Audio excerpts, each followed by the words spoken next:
I'm Zoe, 21, dubbing myself a writer for now. With me is my older brother, Mr. Axel Reyes, aged 30, navigating the corporate world post-college. We lost our parents tragically in a car accident when I was in ninth grade. The shock threw me into a deep depression, rendering me a recluse, unable to attend high school. Thanks to my brother's unwavering support, I sought help and gradually regained my footing. Our parents' passing left my brother, fresh out of college, shouldering the responsibility of caring for me. Amidst his own challenges, he took on household chores and supported me emotionally. Slowly, I emerged from my isolation, starting with small tasks like tidying my room, eventually reclaiming a semblance of normalcy with my brother's guidance. Now, we reside together in our childhood home, dividing household duties. Given my work-from-home status, I handle meal preparation and grocery shopping, relishing the occasional outing for supplies. Cooking has become a source of joy. I excel at concocting dishes from recipes discovered online during my hermit days. My brother, akin to a parent figure since our loss, embodies a blend of kindness and discipline. His dedication to education paved the way for a successful career, culminating in a leadership role at a prominent company. Over time, he blossomed socially, culminating in a relationship with Miss Nora Reyes, his now fiancée. When my brother introduced Nora to me, her elegance and warmth immediately resonated. She's a charming office lady at a major food company, a graduate of the same university as my brother. Despite her youthful appearance, her maturity shines through, earning my instant admiration. Nice to meet you, I'm Zoe, the sister. Please take care of my brother, I greeted warmly. Likewise, replied Miss Nora Reyes with a smile. You're such a darling sister. I always wanted a sister, so I'm genuinely thrilled you'll be joining our family, Nora expressed, her smile radiant. Despite her slightly heavy makeup, her warmth was palpable, painting her as a delightful addition to our lives. Curious about me, she inquired, and Axel, my brother, stepped in to field the question. Well, actually, Zoe didn't attend college. When our parents passed away during her ninth grade year, she grappled with mental health issues. It took her some time to overcome, but she's leading a normal life now, Axel explained, his pride in my resilience evident.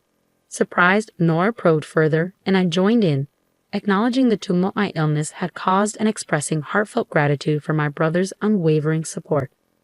I understand now, Nora responded, her demeanor shifting slightly. Axel, sensing tension, sought to reassure her, urging her to see beyond appearances. Attempting to lighten the mood, I injected a joke, but Nora's solemn response caught me off guard. In that moment, I sensed there was more beneath the surface of her reaction. As I learned more about Nora's background, it became evident that her family boasted an impressive lineage of academic and professional achievement. Despite the stark differences in our upbringings, I harbored hopes of my brother joining this esteemed family. Amidst wedding preparations and my brother's evident happiness, I lent a hand where I could, finding joy in his joy. Then, one day, my smartphone rang, signaling a potential turning point in our story. Feeling a flutter of nerves, I hesitated before answering the call from an unknown number. But seeing it was displayed, I took the leap. Who is this? I inquired cautiously. Zoe, I'm Nora's mother. Nice to meet you, came the unexpected voice of Nora's mother, who would soon be my mother-in-law. Surprised by the call's source, I braced myself for what might follow. What can I do for you? I asked, my anxiety palpable. Nora's mother broached the topic delicately. I heard from Nora that you didn't attend high school and only graduated from middle school. I swallowed hard, sensing where the conversation might lead. Yes, when my parents died in an accident, I struggled with mental health issues. It took me a long time to fully recover, which is why I couldn't attend high school. Her response was measured yet cutting. I sympathize with your situation, but the fact remains that you only have a middle school education, right? Yes, I confirmed, bracing for what would come next. I have a favor to ask, she continued. Please do not attend Axel and Nora's wedding ceremony. Actually, don't attend at all. I was taken aback by the audacious request, struggling to comprehend its implications. What do you mean? I stammered, trying to make sense of her words. With a blunt sigh, she pressed on. Salon and Nora both graduated from top universities, and my husband, and I also graduated from college. Of course, all our relatives have college degrees. You're not very smart, are you? No wonder you only finished middle school. Her words stung, but I listened as she explained further, her tone dripping with superiority. As I mentioned earlier, our family is made up of elites. Graduating from college is a given, and we hold prestigious jobs like executives at big corporations, doctors, lawyers. These are the kind of impressive people attending the wedding. Slowly, the weight of Nora's mother's words sank in. So we don't want you, a middle school graduate, at such an event. Actually, we'd rather you not come. I struggled to process her blunt rejection, but I'm the sister of the groom, his only family. I can't just not attend. I protested, a pang of hurt coursing through me. Please don't come anyway. How could we introduce you, a middle school graduate, to our relatives without feeling embarrassed? Do you understand? She pressed, her tone cutting. After the call ended, anger mingled with hurt, and I trembled with indignation. It wasn't the first time I faced disdain due to my education level. My parents, too, had harbored similar sentiments, overly concerned with appearances and reputation. Yet despite their judgment, I never viewed my life as embarrassing. I refused to accept being looked down upon by others.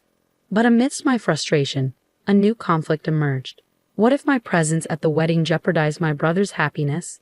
Could I bear to see him suffer on my account? Despite the years of support he'd given me, I couldn't bear to be the cause of his distress. In turmoil, I confided in my brother about the situation, fearing his disappointment. To my surprise, his response was unwavering support. Don't worry, you're my sister, my only family. Feel free to attend my wedding, he reassured me, his words a balm to my wounded pride. I'll protect you no matter what, but if I cause trouble for you, I don't mind not attending. My brother reassured me, his unwavering support a comforting embrace. There's no way to cause trouble, Zoe. You're my one and only sister. If I can't protect my sister, what kind of brother would I be? His words resonated deeply within me, strengthening my resolve. Thank you, brother, I replied, emboldened by his unwavering faith in me. Encouraged by his words, I decided to attend the wedding. On the day of the wedding, during the family introduction, as my uncle presented me as our family representative, I couldn't miss the disdainful glances from my sister-in-law's parents.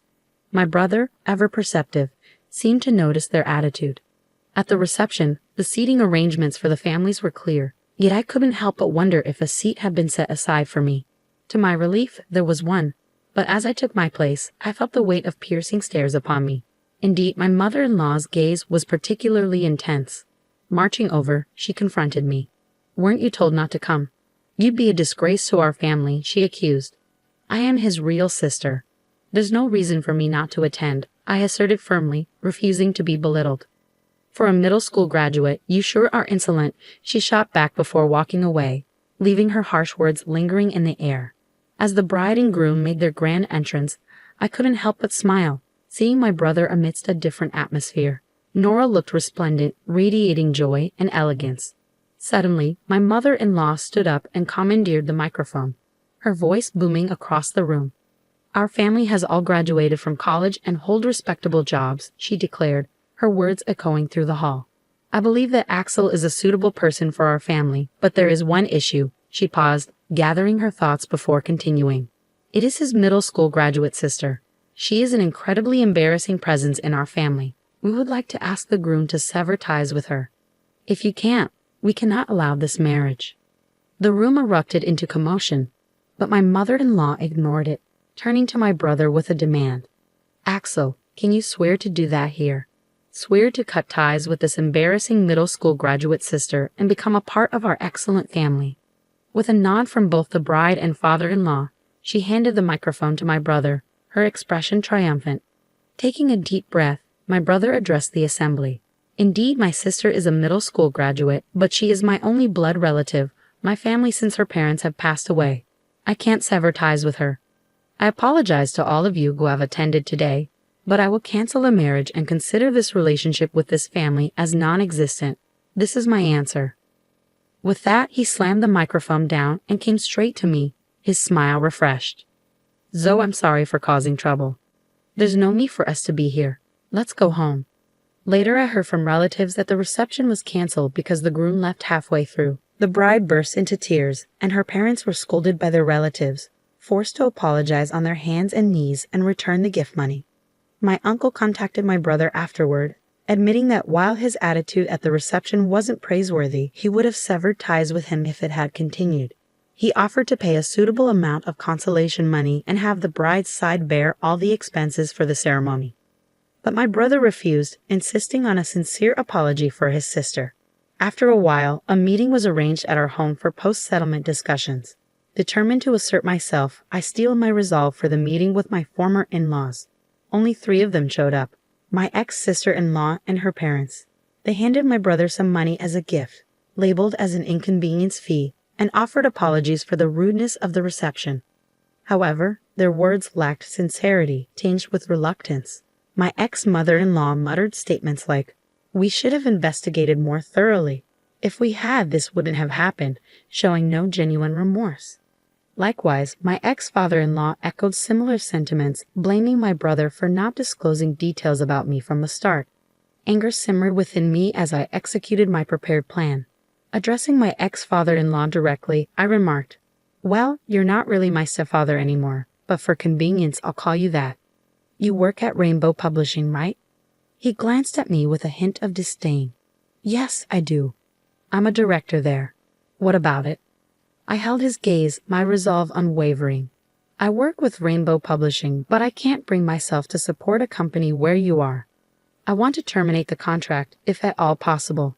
He brushed off my words with arrogance, claiming, "I don't care. There are plenty of workers. It won't have any impact." "Understood. I'll quit immediately, and I'll sign a contract with your rival company," I declared, refusing to be intimidated by his demeanor. With my ex-father-in-law's arrogance on display and my peripheral vision catching the stunned expressions of the others, I stood firm, determined to assert my worth and reclaim my dignity. I dialed the editor at Rainbow Publishing to inform them of the contract termination. There was a stir on the other end of the phone, but I remained resolute, conveying my message before hanging up. Without delay, I contacted the rival company to express my intention to proceed with a contract. Despite my actions, my ex-father-in-law retained his smug demeanor, while my brother, still bewildered, glanced nervously around. Eventually, a call came through to my ex-father-in-law's smartphone. "Hello," he answered, his tone shifting as he listened intently. "It's me." "Yeah? What? The president? What's going on?" His expression paled as he whispered into the phone, and upon ending the call, he turned to me with a newfound gravity. Are you the popular author, Yes Ray?" he inquired, his tone incredulous. "Well, yeah. Yes Ray is my pen name for light novels." "So what?" I replied evenly. "Wait, you mean our president said a popular author is breaking the contract with us, and it's my fault?" He realized, his tone shifting to one of realization. "I simply asked you if it was okay to terminate the contract, and he said it didn't matter. That's all there is to it," I explained, holding my ground. He sighed heavily before continuing, "I apologize. You're in a late, right? Isn't it embarrassing for you to deal with a middle school dropout like me? Sorry." With his apology, I felt a sense of closure, knowing that my decision was acknowledged, albeit through unexpected circumstances. "I apologize, but can you reconsider terminating the contract?" my father-in-law pleaded, his tone marked by an unexpected humility. Curious about his sudden change in attitude, my ex-sister-in-law interjected, "Why would you be so humble to her? You're a middle school dropout after all." Frustrated, I snapped back, "Idiots. You're our publishing house's top author. If you leave, the damage to our company would be enormous. The president told me to take responsibility. At this rate, I'll be demoted." "What? Really? You?" "If that happens, it'll be too embarrassing to associate with the relatives." "Please do something," my ex-sister-in-law and her parents pleaded, their confusion and desperation evident. "Please, can you reconsider?" they implored, their voices tinged with desperation. "It's impossible. The matter is settled, so please leave," I asserted firmly, my brother standing by my side in solidarity. "Then please leave as requested," my brother added, his smile brightening as we watched the 3 of them leave, their shoulders slumped in defeat. After their departure, my brother turned to me with a newfound admiration. "You're a popular author? I didn't know that." "Well, I use a pen name when I posted a work I wrote last year online. It got good reviews, and Rainbow Publishing offered me a contract. I've been making quite a bit of money," I explained, a sense of pride swelling within me. My brother's smile widened, a rare sight in recent times, and so the broken engagement was resolved. My ex-sister-in-law seemed to be seeking another partner, but no one would approach her since the incident became widely known. She eventually became reclusive and quit her job. As for my ex-father-in-law, being blamed for my contract termination led to his demotion to a regular employee. Unable to endure warehouse work, he resigned. My ex-mother-in-law faced harsh criticism from her relatives for her disgraceful behavior at the wedding reception and was no longer recognized by her once proud and accomplished family. It serves them right, I thought, grateful for the support of my new publisher. My popular work was turned into a comic, and its popularity soared once again. Now there's talk of an anime adaptation. My brother buried the memory of the wedding as a dark history and focused on working hard. Our days returned to being peaceful, and though I still racked my brain over creating light novels, I found happiness in the repetition of these peaceful days. I plan to go on a trip with my brother, taking our late parents' house with us, preserving their memory and cherishing the peace we found together.